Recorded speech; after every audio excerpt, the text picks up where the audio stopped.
Thank you Jesus. Saya akan membawakan firman yang diambil dari 2 Samuel pasal yang ke-15. Kita akan melihat dari ayat yang ke-13 apa yang terjadi di dalam kehidupan Daud, dan kita mau meneladani kehidupan Daud. Karena firman Tuhan berkata bahwa Daud adalah orang yang berkenan di hati Tuhan. Tentunya banyak pelajaran yang kita bisa pelajari dari kehidupan Daud, khususnya di hari kasih sayang, Valentine's Day. Kita perlu belajar dari Daud bagaimana hati Daud yang sebenarnya penuh dengan kasih sayang, penuh dengan cinta kepada rumah Tuhan, kepada hal-hal yang penting bagi Tuhan. Karena Daud adalah orang yang mengasihi Tuhan, karena itu dia mengasihi apa yang Tuhan kasihi. Karena itu saya mengajak Anda 2 Samuel 15 dari ayat yang ke-13. Perikop daripada firman Tuhan dikatakan di sana, Daud melarikan diri dari Yerusalem. Lalu datanglah seseorang mengabarkan kepada Daud, katanya, hati orang Israel telah condong kepada Absalom. Kemudian berbicaralah Daud kepada semua pegawainya yang ada bersama-sama dengan dia di Yerusalem, bersiaplah, marilah kita melarikan diri, sebab jangan-jangan kita tidak akan luput daripada Absalom. Pergilah dengan segera, supaya ia jangan dapat lekas menyusul kita dan mendatangkan celaka atas kita, dan memukul kota ini dengan mata pedang. Para pegawai raja berkata kepada raja, terserah kepada tuanku raja, hamba-hambamu ini siap.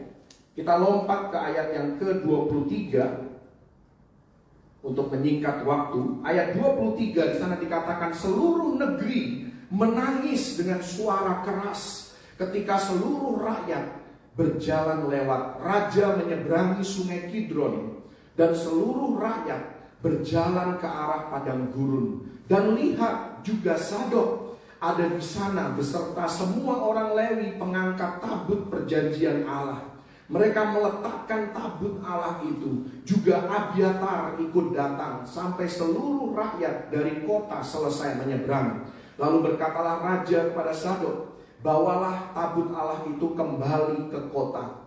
Jika aku mendapat kasih karunia di mata Tuhan, maka ia akan mengizinkan aku kembali, sehingga aku akan melihatnya lagi, juga tempat kediamannya. Ayat 26, tetapi jika ia berfirman begini, aku tidak berkenan kepadamu, maka aku bersedia, biarlah dilakukannya kepadaku apa yang baik di matanya.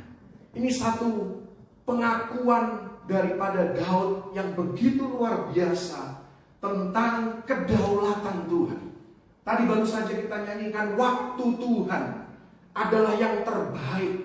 Sekalipun kita tidak memahaminya, sekalipun kita belum mengerti, tetapi percayalah bahwa Tuhan membuat segala sesuatu indah pada waktunya. Dan inilah yang dipelajari dan dilakukan oleh Daud ketika dia berhadapan dengan satu situasi di dalam kehidupannya. Tepatnya pengkhianatan daripada Absalom. Kalau orang lain mencoba untuk mengkudeta raja, itu hal yang lumrah. Ini anaknya sendiri, Absalom, berusaha mengambil alih tahta daripada Raja Daud, ayahnya sendiri. Tetapi Daud percaya dengan sepenuh hati, Tuhan tahu apa yang sedang terjadi di dunia ini. Karena itu dia sanggup untuk menyerahkannya kepada tangan Tuhan. Demikian juga dalam kehidupan kita seperti Daud, kita harus percaya kepada kedaulatan Tuhan. Memang di dalam hidup ini kita harus bekerja, kita harus berusaha, kita harus berjuang. Tetapi pada akhirnya kita harus berserah kepada kedaulatan Tuhan. Bagi Daud, hal yang terpenting adalah kota Sion. Kota di mana Yesus akan memerintah satu hari nanti. Karena itu Daud katakan di sana tadi bahwa jangan sampai tercurah darah di jalanan. Jangan sampai rakyat menjadi korban. Jangan sampai Sion hancur karena ketersinggungan, karena egonya Daud, karena kesombongan dan kebanggaan dirinya. Sion berbicara tentang gereja, Sion berbicara tentang kerajaan Allah, Sion berbicara tentang hal-hal yang berharga dan bernilai di mata Tuhan. Sion berbicara tentang keluarga kita. Apa yang kita lihat sebagai sesuatu yang bernilai, Tuhan juga melihat sebagai sesuatu yang bernilai. Tetapi di sini Daud kita lihat bukan apa yang dia mau, bukan apa yang menjadi kehendaknya. Kalau menjadi kehendaknya, kita tahu Daud seorang panglima perang. Dia ketika ada usaha, upaya untuk kudeta, pasti dia kepengin untuk melawan. Tetapi melawan instingnya sendiri. Dia memilih untuk melarikan diri. Artinya, dia lebih mementingkan kepentingan kerajaan, kepentingan gereja, kepentingan keluarga.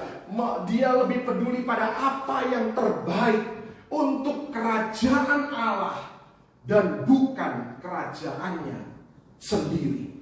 Daud tidak mau Sion dan rakyatnya dihancurkan, darah tertumpah di jalanan.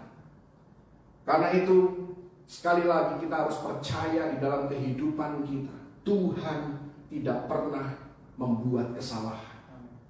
Tuhan tahu apa yang terbaik, Tuhan benar di dalam segala jalannya. Sekalipun kita tidak mengerti, pikiran kedagingan kita tidak bisa memahaminya. Seperti dikatakan di dalam Roma 8 ayat yang ke-7, bahwa keinginan daging adalah perseteruan dengan Allah, karena ia tidak takluk kepada hukum Allah.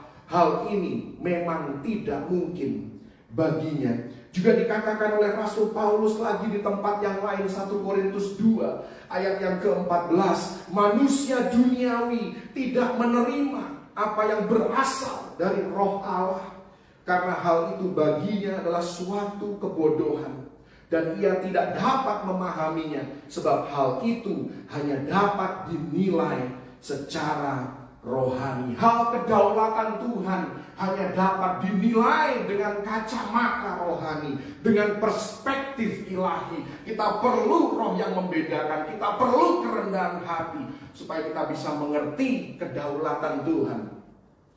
Dan seringkali dalam kehidupan kita memaksakan bahwa Tuhan harus bertindak begini, Tuhan harus bertindak begitu. Itu artinya kita belum sepenuhnya memahami bahwa jalan Tuhan bukanlah jalan kita, rancangan Tuhan bukanlah rancangan kita. Karena itu dalam segala situasi kita harus tenang, kita harus bisa mengontrol emosi kita. Kita harus yakin bahwa Tuhan tidak pernah membuat kesalahan. Dia berdaulat penuh, dia pegang kendali sepenuhnya di dalam kehidupan kita, keluarga kita, karir kita, bisnis kita, bangsa kita, bahkan dunia di sekitar kehidupan kita. Daud mengasihi Tuhan, karena itu dia mengasihi apa yang Tuhan kasihi.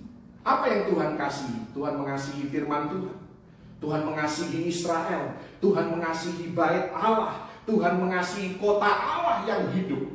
Ini terjadi di Sion, kota Allah. Dan kalau kita tidak mengasihi Tuhan, kita tidak akan mengasihi apa yang Tuhan kasihi. Kalau kita tidak mengasihi Tuhan, kita tidak akan peduli dengan gereja, kita tidak akan peduli dengan kerajaan Allah, kita tidak akan peduli dengan firman Tuhan, kita tidak akan peduli dengan penyembahan, kita tidak akan peduli dengan keluarga, kita tidak akan peduli dengan persatuan, kita tidak akan peduli dengan kemurahhatian, kita tidak akan peduli dengan pengampunan dan hal-hal yang lain yang Tuhan kasihi dan Tuhan cintai dan Tuhan mau untuk anak-anaknya lakukan.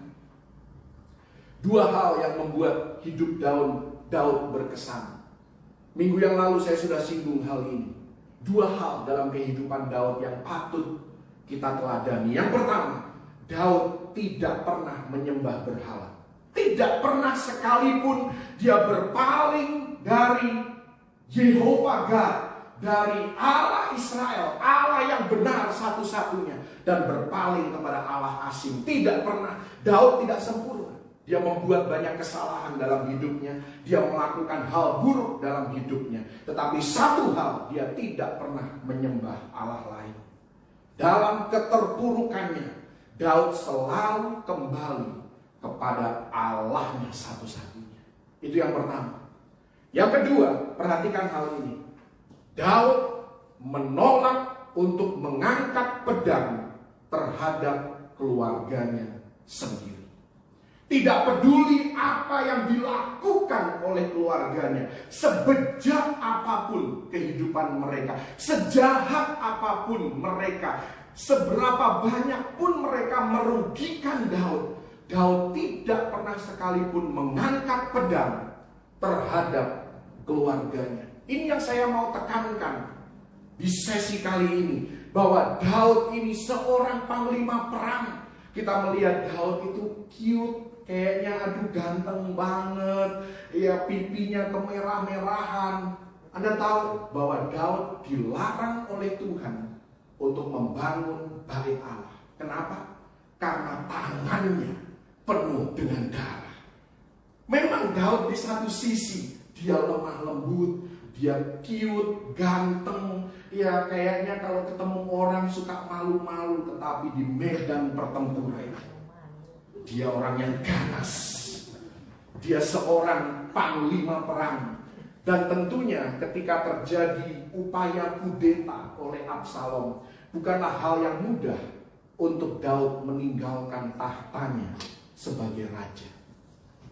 Mari kita lihat dari kehidupan Daud, 1 Samuel 17 ayat yang ke-34. 1 Samuel 17 ayat 34 sampai 36, ada pelajaran yang luar biasa bagi Anda dan saya dari kehidupan Daud. Tetapi Daud berkata kepada Saul, "Hambamu ini biasa menggembalakan kambing domba ayahnya. Apabila datang singa atau beruang yang menerkam seekor domba dari kawanannya, maka aku mengejarnya, menghajarnya, dan melepaskan domba itu dari mulutnya. Kemudian apabila ia berdiri menyerang aku, maka aku menangkap janggutnya dan menghajarnya dan membunuhnya. Baik singa maupun beruang telah dihajar oleh hambamu ini. Dan orang Filistin yang tidak bersunat itu, ia akan sama seperti salah satu daripada binatang itu, karena ia telah mencemooh barisan daripada Allah yang hidup." Ada pewahyuan di sini. Singa dan beruang berbicara tentang ancaman bagi kehidupan keluarganya. Daud harus menjaga kambing domba milik ayahnya, karena kambing domba ini adalah bisnis keluarganya. Ini adalah nafkah bagi keluarganya. Daud harus menjaga dan melindungi nafkah dan bisnis keluarganya, penghidupan bagi keluarganya. Kemudian Daud juga berperang melawan Goliat. Goliat melambangkan ancaman bagi keberadaan bangsa Israel. Ini adalah bangsanya Daud. Ini adalah orang-orang yang Daud pedulikan, orang-orang sebangsa dan sekerajaannya. Artinya begini, saudara, di dalam kehidupan Anda dan saya ini pelajarannya dari singa dan beruang dan apa yang dilakukan oleh Daud. Jangan hebat di dalam berperang bagi bangsa, jangan hebat di dalam berperang bagi bisnis, jangan hebat berperang bagi pelayanan Anda, tetapi Anda kalah di dalam perang untuk menjaga keluarga Anda. Anda harus menjaga dua-duanya. Anda harus menjaga keluarga Anda. Anda boleh mempedulikan bangsa dan negara. Anda boleh mempedulikan pelayanan dan harus Anda terlibat di dalam pelayanan. Tetapi jangan abaikan keluargamu. Tapi kedua-duanya harus dijaga. Kedua-duanya harus dilindungi. Karena itu sangat penting di dalam kehidupan kita untuk menjaga keseimbangan di dalam kehidupan kita. Jangan sampai kita jomplang, hebat di bisnis, hebat sebagai businessman, tetapi keluarga hancur-hancuran, pernikahan amburadul, anak-anak terbengkalai. Itu artinya Anda kalah di keluarga. Biarlah Anda menjadi orang hebat di segala bidang kehidupan, terutama di hal-hal yang terpenting, di hal-hal yang berharga di hati Tuhan. Karena orang yang mengasihi Tuhan pasti mengasihi apa yang dikasihi oleh Tuhan. Tuhan mengasihi keluarga, Tuhan mengasihi pasangan hidup kita, Tuhan mengasihi anak-anak kita. Jangan izinkan mereka terbengkalai hidupnya hanya karena kita sibuk dengan hal-hal yang lain, yang memang kita harus urus. Saya tahu juga ada hal yang penting.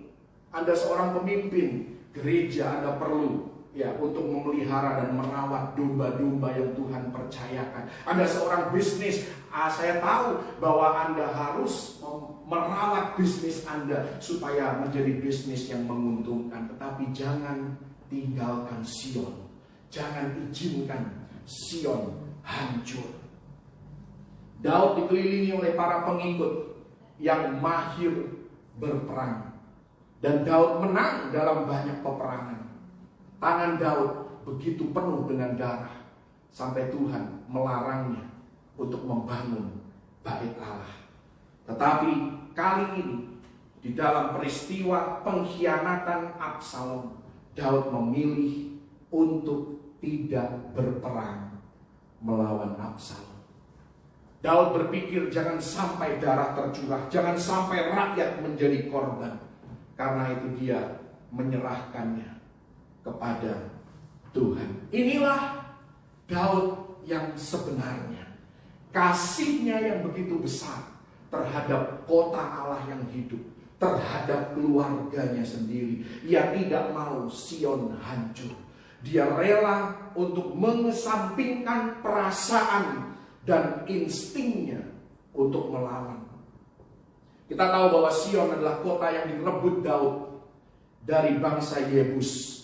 Dan tidak ada yang berbuat lebih banyak terhadap Sion dibandingkan Daud. Karena itu sampai hari ini pun kalau Anda pergi ke Israel, Sion disebut sebagai kota Daud.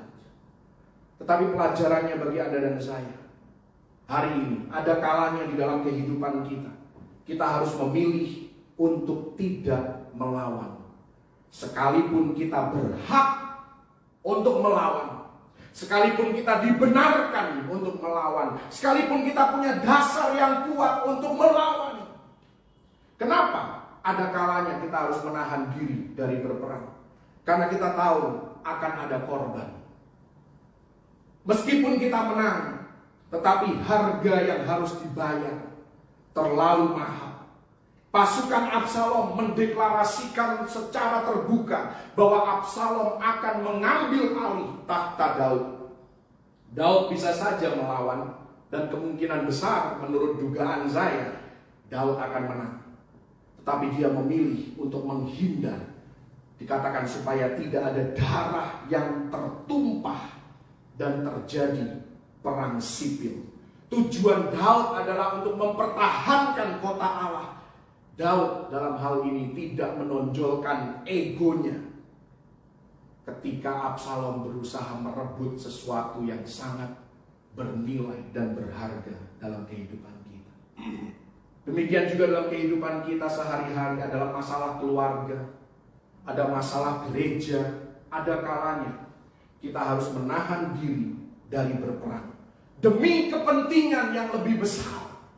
Menyelamatkan keluarga, menyelamatkan pernikahan, menyelamatkan anak-anak, menyelamatkan persatuan gereja. Terlalu banyak yang harus dikorbankan, terlalu banyak darah yang harus tertumpah kalau kita memilih untuk berperang. Dalam hal gereja, ketika terjadi perang sipil di dalam gereja, keselamatan jiwa-jiwa menjadi korban. Firman Tuhan menjadi korban. Bahkan mungkin Tuhan memberikan nubuatan secara khusus bagi gereja itu. Nubuatan ini pun menjadi korban. Daud tahu bahwa dari Sion suatu hari Yesus akan memerintah. Karena itu kota itu tidak boleh hancur. Hanya karena ego Daud tersinggung. Dia mampu membedakan antara perasaan dan roh. Apa yang benar untuk dia lakukan. Jiwa-jiwa mencari Kristus di gereja. Jangan izinkan perang sipil terjadi dalam gereja. Jangan izinkan pengaruh gereja itu hancur karena perpecahan. Ini pelajarannya bagi Anda dan saya. Ada hal-hal yang jauh lebih penting daripada perasaan kita. Ada hal-hal yang jauh lebih penting daripada agenda dan kepentingan pribadi kita. Jangan sampai pedang itu dipakai untuk saling memukul dan menghancurkan. Berapa banyak kita memakai ayat Tuhan yang adalah pedang roh untuk menghancurkan satu sama lain. Perlu rendah hati dan bukan penonjolan ego, penonjolan doktrin, penonjolan bahwa aku benar, aku berhak untuk melawan, aku berhak, aku punya dasar yang kuat untuk melawan. Tidak selalu seperti itu. Berapa banyak persahabatan dan keluarga hancur hanya karena perbedaan pandangan di dalam kehidupan ini. Pandangan politik, cara berbisnis, cara berpikir, cara mengelola keuangan. Hanya karena perbedaan yang kecil. Saya mau katakan kasih dan kepedulian kita tidak seharusnya berdasarkan perbedaan pendapat. Perbedaan pendapat boleh terjadi, tetapi jangan sampai hal itu mempengaruhi kasih dan persaudaraan kita, pengampunan kita kepada orang lain. Dalam bahasa Inggris ada frase yang seringkali ketika ada dua pihak yang tidak bisa sepakat dikatakan let's agree to disagree. I'm sorry. Let's agree to disagree.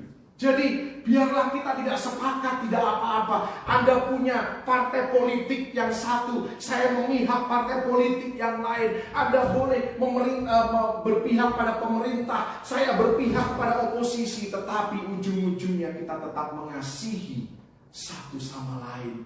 Tidak ada hal yang memisahkan kita, membuat kita sakit hati terhadap satu dan yang lainnya hanya karena hal yang sepele. 1 Samuel 17 ayat yang ke-29 kalau bisa dibuka dalam bahasa Inggris, di sana dikatakan ketika Daud hanya bertanya tentang Goliat kepada pasukan Israel yang ada di sana. Ketika itu datang saudaranya menegur Daud, "Kamu ini apa-apaan, sok berani, sok jagoan." Dan Daud cuma bertanya dalam bahasa Inggris, dia bertanya, "Is there not a cause?" Artinya Daud bertanya, tidak adakah hal yang lebih besar daripada perbedaan dan perselisihan kita? Kenapa engkau terus-menerus menyerang aku, padahal aku saudaramu, aku ini keluargamu? Tidak adakah hal kepentingan yang lebih besar daripada perselisihan yang sepele ini? Seringkali kita terlalu terbawa emosi, kemarahan, kepahitan. Kita suka sekali mengampuni, bahkan paling sulit itu mengampuni keluarga. Kita seringkali lebih mudah mengampuni orang asing daripada keluarga kita sendiri. Ini pelajaran yang harus kita camkan dan lakukan di dalam kehidupan kita. Terkadang pasangan suami istri punya masalah, tapi bukannya mereka menyelesaikan masalah, pada akhirnya justru mereka memerangi satu sama lain. Itu namanya salah fokus. Fokusnya menyelesaikan masalah, bukan menyelesaikan satu sama lain. Keluarga punya masalah, selesaikan masalah itu, fokus pada masalah itu. Jangan saling menyerang satu sama lain. Anda bisa berbeda opini karena kita punya perspektif yang berbeda dalam hidup ini. Tapi bukan berarti kemudian karena perspektif orang lain berbeda, saya berhak untuk menghujat perspektif dia. Karena semuanya bisa benar sesuai dengan posisi dan sisi pandang yang diambil. Terkadang bahkan ada orang yang ingin menolong, malah dianggap memusuhi, dianggap untuk menentang. Kenapa? Kamu menentang aku ya? Hanya karena orang tidak sepakat dengan kita atau berusaha memberikan perspektif yang lain. Coba lihat dari sisi yang lain. Itulah gunanya suami dan istri. Kita perlu untuk berbagi, kita perlu untuk mengungkapkan ya pergumulan kita, apa yang kita hadapi di dalam kehidupan ini. Karena seringkali istri saya memberikan perspektif yang berbeda sekali dengan cara pandang saya terhadap masalah ini. Dan ujung-ujungnya istri saya benar, perspektif dialah yang benar, dan tindakan yang saya ambil harus disesuaikan dengan perspektif dia. Demikian juga sebaliknya, ketika istri saya mulai terbawa emosi dan saya memberikan masukan, ini loh cara pandang, mungkin cara pandang pihak yang sana seperti ini, dan dia mulai menyadari, oh iya ya, benar juga ya, mungkin mereka seperti itu. Makanya kita nggak ketemu di tengah. Nah, kenapa kita nggak belajar seperti itu?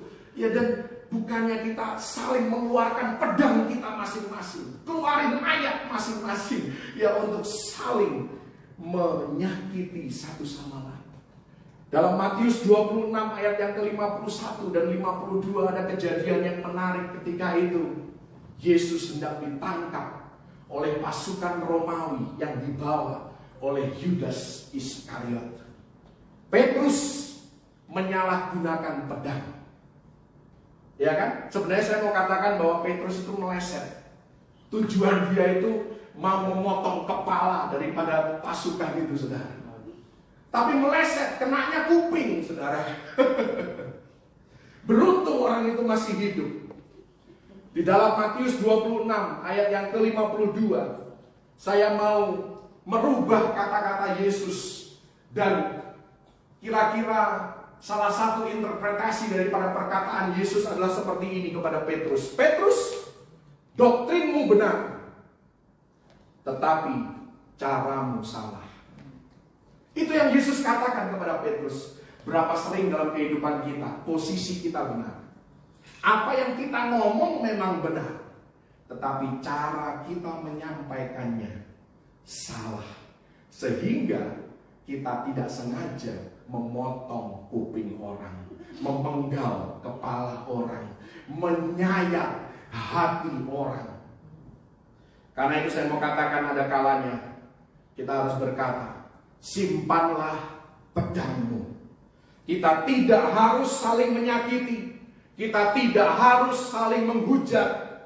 Bukan waktunya untuk kita unfollow, unfriend semua teman-teman kita hanya karena mereka berbeda hobi, berbeda kesukaan, hanya karena berbeda opini. Kenapa terkadang kita harus menahan diri dari berperang? Karena ada peperangan yang dimenangkan bukan dengan pedang, melainkan melalui penyaliban. Ada kalanya Tuhan mengizinkan kita melewati penyaliban. Terkadang kita menang bukan dengan memukul semua orang. Inilah cara yang akan mendatangkan banyak korban. Pukul semua orang yang berbeda dengan kita. Pukul semua orang yang menghambat karir kita, yang menghambat bisnis kita, yang membuat kita sakit hati. Pukul semua mereka. Maka akan banyak darah yang tercurah di Sion. Tetapi ada kalanya Tuhan mengizinkan kita, ayo simpan pedangmu, jangan pukul siapapun juga. Engkau memang benar, tapi engkau tidak perlu menyuarakan kebenaranmu, membela diri dan menghancurkan semua orang. Simpan pedangmu. Karena ketika kita diizinkan Tuhan mengalami penyaliban, disitulah kita belajar untuk mati terhadap kebanggaan diri, mati terhadap ego, mati terhadap opini kita, sekalipun itu benar, mati terhadap cara kita, karena cara kita seringkali bukan caranya Tuhan, jalannya Tuhan bukan jalan kita, rancangan Tuhan bukan rancangan kita. Mati terhadap kedagingan kita, mati terhadap tekad kita. Seringkali ini apalagi orang Surabaya bonek, bondo nekat, apapun dilawan, nggak takut mati. Ya, tapi dengan mentalitas bonek itu berapa banyak korban yang jatuh karena spirit bonek itu, saudara. Dan yang luar biasa di sini kita lihat Daud meninggalkan Sion dengan roh yang baik. Dia tidak meninggalkan dengan roh yang menggerutu, dengan komplain berkeluh kesah. Dia tidak ngomong bahwa, oh coba aku lawan Absalom, pasti aku menang. No, Daud meninggalkan Sion dengan spirit yang terjaga, terkendali dengan baik. Daud sangat berjasa pada Sion dan pada bait Allah. Dia yang melatih para pemusik, dia yang mengundang semua orang masuk hadirat Tuhan. Karena itu dalam kehidupan kita yang terpenting, apalagi di tengah konflik, yang terpenting adalah spirit kita. Mungkin memang Anda dengar suara Tuhan untuk meninggalkan satu gereja, untuk pindah ke gereja lain. Mungkin karena karir Anda harus pindah keluar kota dan meninggalkan gereja di mana selama ini Anda berjemaat. Saya mau katakan, jangan meninggalkan gereja dengan spirit yang salah.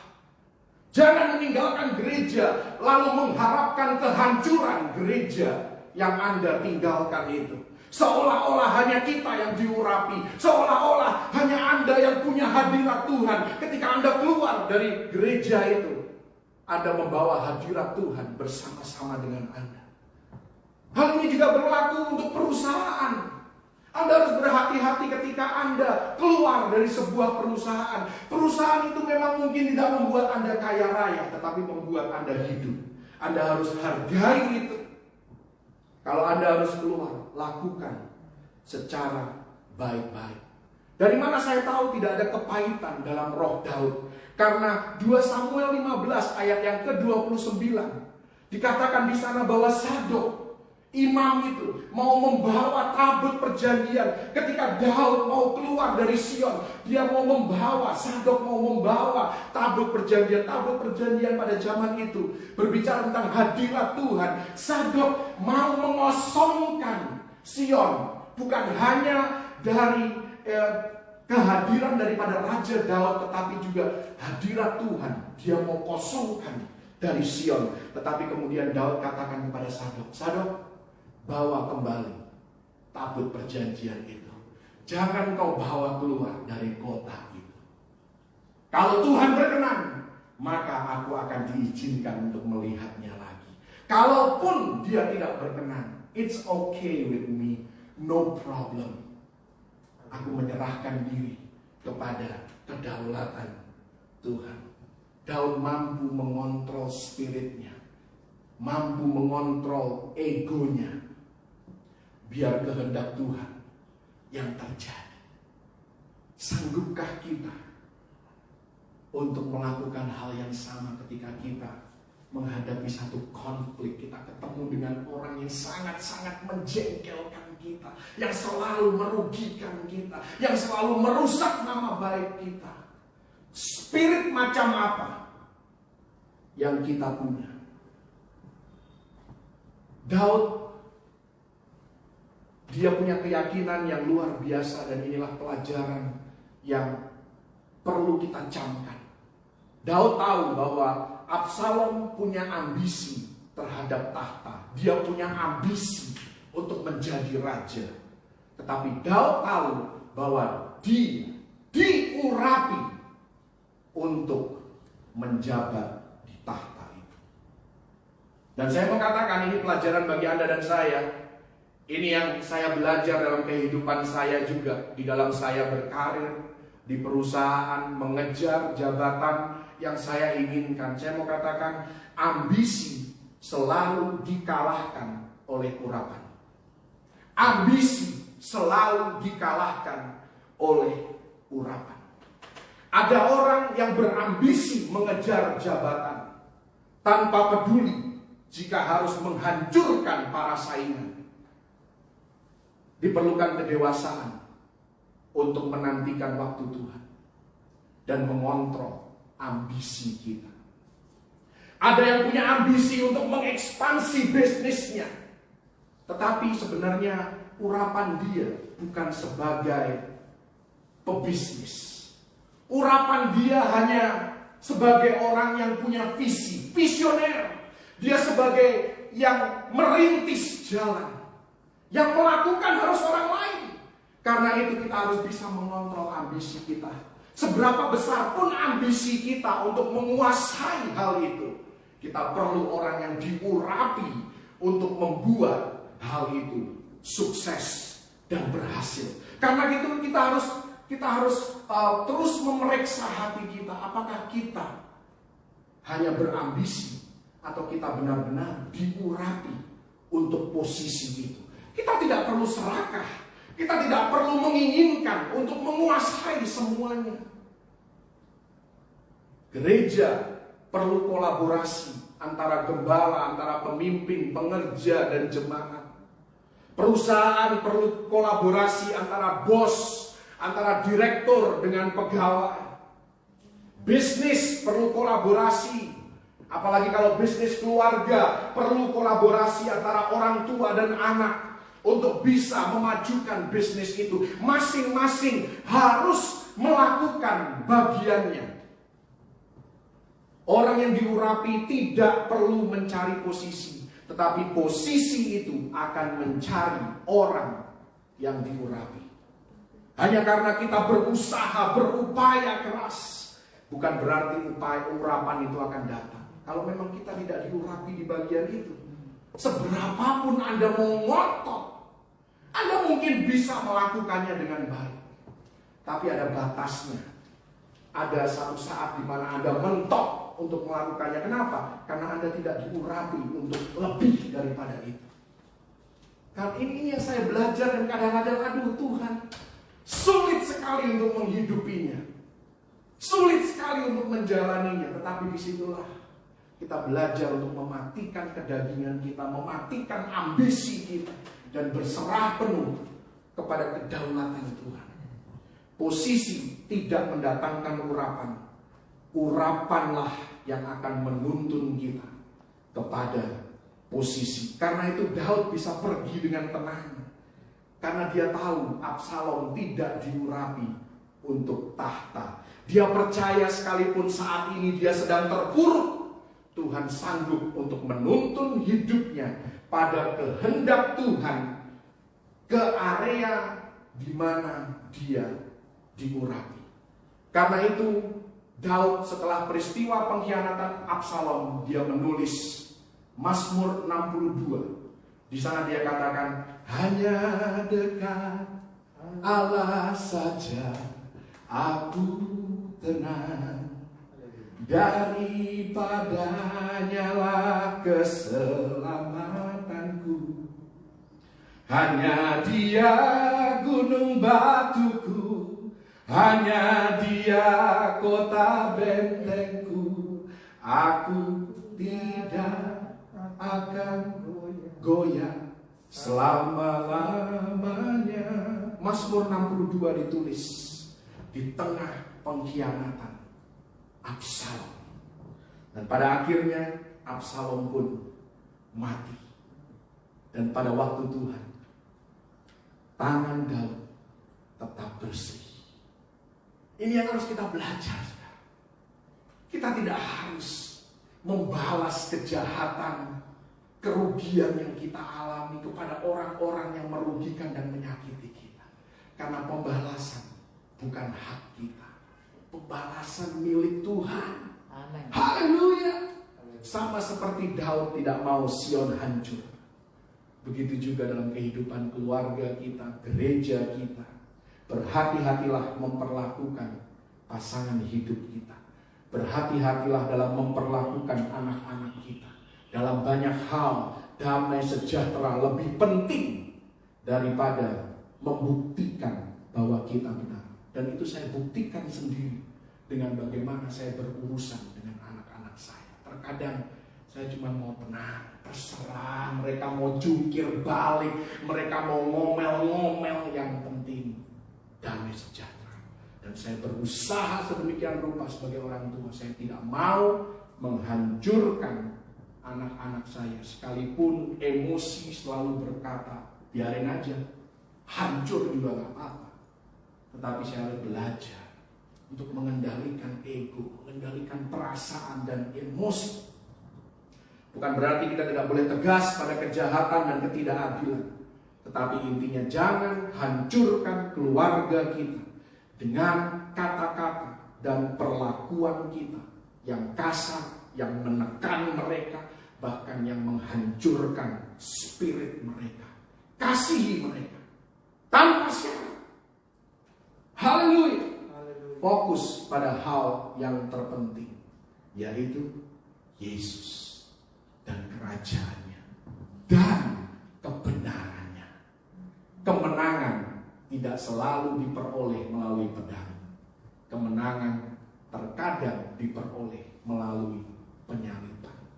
Izinkan daging Anda disalibkan, mati setiap hari, dan menjadi semakin serupa dengan Yesus Kristus, Tuhan dan Juru Selamat kita. Tuhan Yesus